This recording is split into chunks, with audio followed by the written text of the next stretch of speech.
Hey friends, happy Friday. Thanks for joining us for Unscripted on 13 Plus. I'm Anna Orsini. And I'm Carson Courier. We hope you're having a great Friday so far. We do want to begin with a pretty big national story. We've been updating you on former President Donald Trump's hush money trial all week. So we know that he is in a New York City courtroom again this morning. Defense lawyers in Donald Trump's hush money criminal trial are looking to dig into a former tabloid publisher's accounts of how he worked to protect the Republicans' 2016 presidential campaign.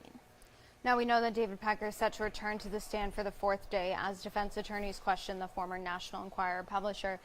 So just some more testimony continuing today. We'll let you know what comes out of that, and of course something that we'll be keeping an eye on into next week as well. Another story that we've been keeping a close eye on here at home, Eric Rittenauer back in court for a hearing this morning. He's the man who was charged with burning down 2 Douglas churches last year. He's expected to be back in court around 11:40. It's a hearing to let the judge know whether or not he'll be representing himself. Rittenauer did enter a not guilty plea, but indicated that he may request a lawyer.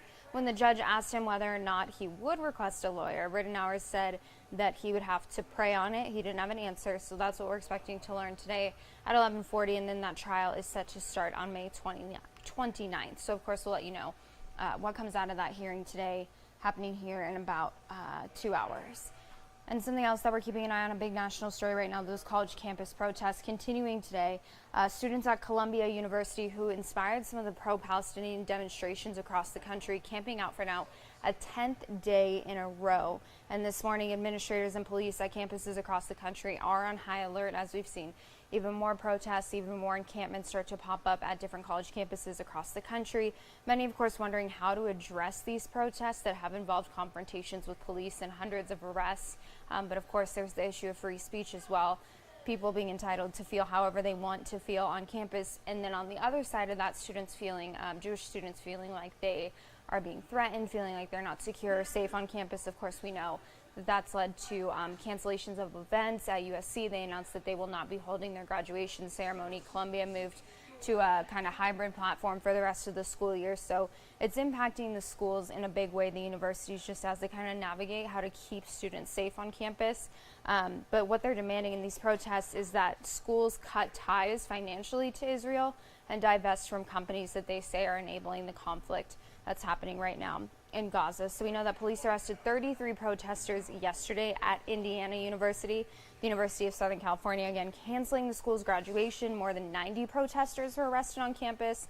And at the University of Arizona, we did see a protest yesterday, but thankfully that remained peaceful. So this is just a story that we're continuing to keep an eye on for you. Now, at the same time, we are seeing this video for the first time. This is actually coming in from Gaza. And this video is video of children. They're actually thanking some of the college students, some of these protesters, for supporting them and demanding an end to the Israel-Hamas war. In that video that was recorded on Wednesday and released by the nonprofit Reach Education Fund, the children are seen holding signs saying thank you to the students of Columbia University. We love you, students of Harvard, and we love you, students of Yale. So, just kind of getting a look at the response. Haven't really had a response from overseas, and seeing this video of kids who are thankful for the support of demonstrators and protesters right now on college campuses. So, of course, another big story that we're going to be keeping an eye on for you heading into the weekend, and of course keeping a close eye here at U of A in case any more events are planned or anything happens there on campus. We'll be the first to let you know. And taking a live look outside, look at those gusty-ish conditions. Yeah, a little bit. True swaying a bit, not super bad. I mean, anything that's nice. like breezy whatsoever, I'm uncomfortable. Oh, okay. I don't like Anna's least favorite type of weather, It is right? nice. Oh my gosh, But if you're sweating, sometimes it's nice because it just kind of like dries it off. Honestly, though, you know? a little bit. whisks it away. Whisks it off. Well, 13 First Light forecaster Ali Potter here with us.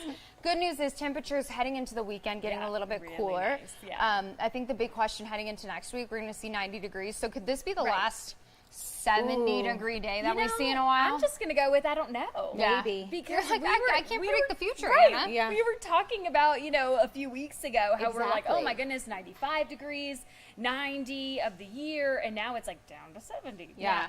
Like, what's going on? I have no idea. So, I mean, we'll take it, though. no complaints, Exactly. right? I mean, there's always a Exactly. catch, and it's the gusty winds. So Right. it's like, nah, you want to enjoy it, but then you don't want to be blown away either. So Yeah. but these temperatures are blowing us away. Oh, We yeah. love them. 75 degrees on your Saturday, 82 by Sunday. Keep in mind, though, some gusty winds. Right now, current wind speeds not too bad at all. Only 5 miles an hour if you're in Tucson, 8 for Nogales, 10 for Sierra Vista, 12 if you're in the Douglas area. Calm, though, for our friends in Safford.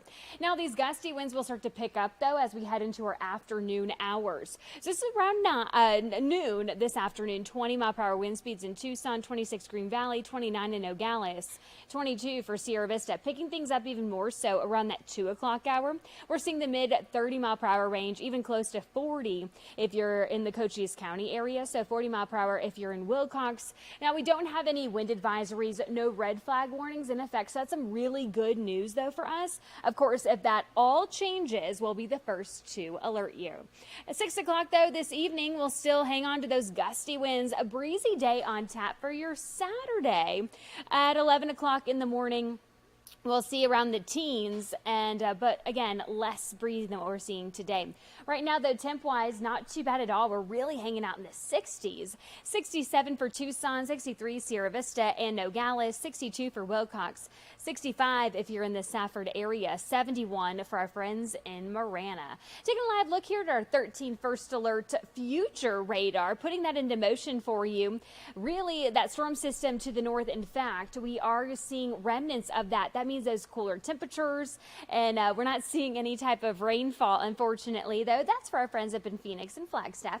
We are seeing remnants from that, though. We're seeing those breezy conditions along with those cooler temps. A little bit of moisture, though, we will see to the north of us on your Saturday, but then we're going to see that cool down from effects of that. Today's forecast, not too bad temp-wise at all, but those gusty winds, I know everyone's favorite.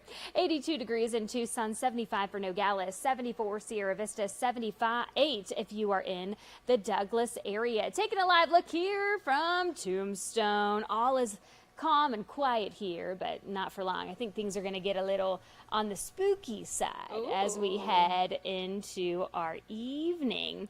We have Paracon in town, and if you know anything about our chief meteorologist, Erin Christensen, she loves this event. So it's very fitting that she's going to be out there live at 3, 4, 5, and 6 o'clock this evening, and she's going to be partaking in some festivities. 82 degrees today if you are headed down there.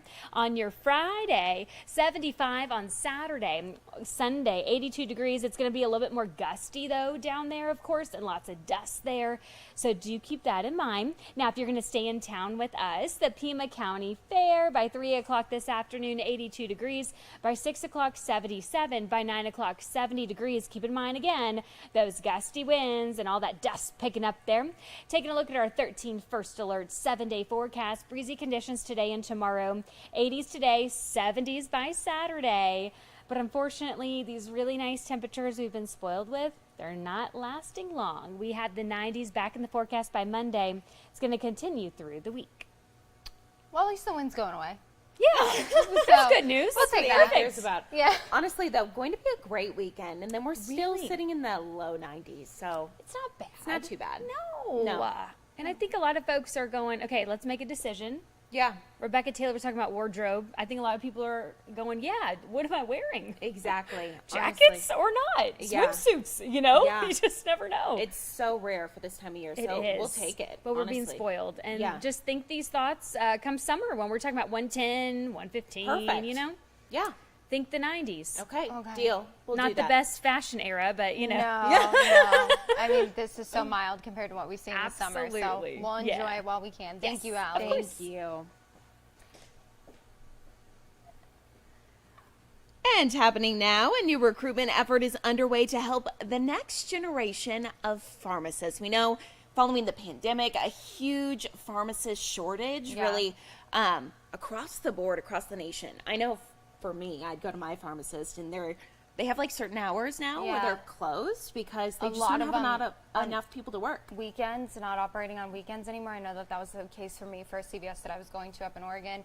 But it's hard to get into pharmacy school. It's really Yeah. hard. My cousin's girlfriend went to pharmacy school at the U of A. And on top of that, it's expensive to go to pharmacy school. So, Exactly. and it's obviously, you're looking at it now, like nurses, the healthcare industry, just in general, people are like, why would I do this to myself? Honestly, though. So, a huge need there. Some good news this morning. CVS Health is actually expanding their tuition assistance and scholarship programs this morning. So, in its latest move, this not only helps get more pharmacists into the industry, but also it makes it easier for students to afford college because, like you mentioned, it's so expensive. It's so expensive on top of the already 4 years that you paid for having to go to pharmacy school. So Jack Cooper has more on this program, what CVS is offering to students, and how it specifically is going to impact those pharmacy students at the U of A.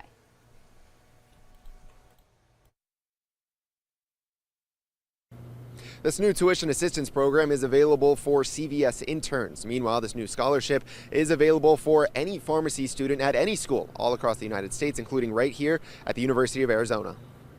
Now here's more of a breakdown on how this actually works. For CVS interns, they're offering a $20,000 award per year. And for students, there's a $20,000 grant available. Until 21 students who face financial barriers will be chosen for these programs. Now, there's been a 64% drop in applications to pharmacy schools around the country, which is why the goal here is to increase exposure to get more people interested in the career. Pharmacists are one of the most trusted healthcare professionals across the United States, and we had proven that, especially during the COVID pandemic. Pharmacists do much more than just that dispensing role, as it might currently be described. We are doing a lot more when it comes to that patient interaction, providing any types of recommendations, including over-the-counter recommendations, providing immunizations to patients, vitamin recommendations, and just providing that quality, convenient access to care and affordable clinical healthcare services as well. Applications for next semester are already available. Details on how to apply are up at KOLD.com. Reporting at the University of Arizona, I'm Jack Cooper, 13 News. Well, also at the University of Arizona this weekend, I am so excited for the Red and Blue Spring Game that's happening tomorrow. I know my husband got a bunch of tickets. We're going with a bunch of friends. I wish I could go. I actually have to go to some other event, but You'll be there in spirit. I will be there in spirit. Very exciting, especially because this is the first time we'll be able to see Coach Brent Brennan in action. I know, I think a lot of people are excited for it, and just to see some of those players that, 5 months ago we weren't sure if they would still be at the U of A. I Still know. Here. Very exciting. So thanks to a very generous donation from HSL Properties and Gym Click, many of you will be able to see it for free. They came together to buy thousands of tickets, and anyone can claim them. We've made it easy for you to get those free tickets. So if you go there on our website, you see that big blue button there in the middle. Go here to enter the code and get your tickets. You can click there, get some free tickets, and then you can go out and support the Cats tomorrow night and just kind of, get excited for college football season. Exactly. So kickoff there starting at 6 p.m. You do not want to miss it. I'm so excited that football is really just right around the corner. I know it is. It feels so far away, and in just a second we'll be looking at some of the outcomes last night from the draft. But looking at the video this morning, I was like, this is my favorite season. I know. I miss college football, and I'm so excited for it to start. And hopefully it'll be here before we know it. Exactly. Speaking of that, from a Tiger to a Wildcat and now a Packer, former Miranda and Arizona star Jordan Morgan headed to Green Bay. He was thought to be a first-round pick in 2022 before he hurt his knee. He did come back, though, and last night he heard his name called in the first round of the NFL draft. It's been nearly 2 decades, about 16 years since the Wildcats had a first-round pick. That was back in 2008 when the Chargers drafted Antone Kaysen, 27th overall. So it's the first year an NFL team has drafted a Wildcat since Gary Brightwell in 2021. Southern Arizona has now had 2 of its own go in the first round back-to-back with Jordan and then, of course, Bijan Robinson. And listen to this. Of all the teams Jordan met with, Green Bay was not one of them. So I bet that definitely came as a surprise. He's like, who's calling me? Exactly. Yeah. But, hey, we love to see it. Yeah, a big change up, though. Arizona to Green Bay. A little bit colder there. Oh, but, for sure. I mean, getting on any team in any roster is very cool. So huge congratulations to him. Now, last night we did see the Cardinals picking up a couple different players, and one of those potentially somebody who can change the trajectory for the Arizona Cardinals. Somebody that Kyler Murray will have a brand new weapon at his disposal, Marvin Harrison Jr. He will be headed to the desert. He attended Ohio State. The Cardinals taking him, though, didn't really come as a surprise. It was rumored that the Cardinals had already made the guarantee to him that they would take him with the 4th overall pick in the draft last night. And of course, with Hollywood Brown gone to the Chiefs, the Cardinals really needed a number 1 receiver. USA Today called Harrison the best receiver prospect since A.J. Green and Julio Jones. And not that it matters, but also this is pretty cool. He's the son of NFL Hall of Fame receiver Marvin Harrison Sr. So very, very cool. Very cool to have a big get like that for the Cardinals, but no analyst here, no ESPN analyst. If it was me, I would think that the Cardinals need a new quarterback, but that's just I feel like a lot of us feel my, that way. my opinion.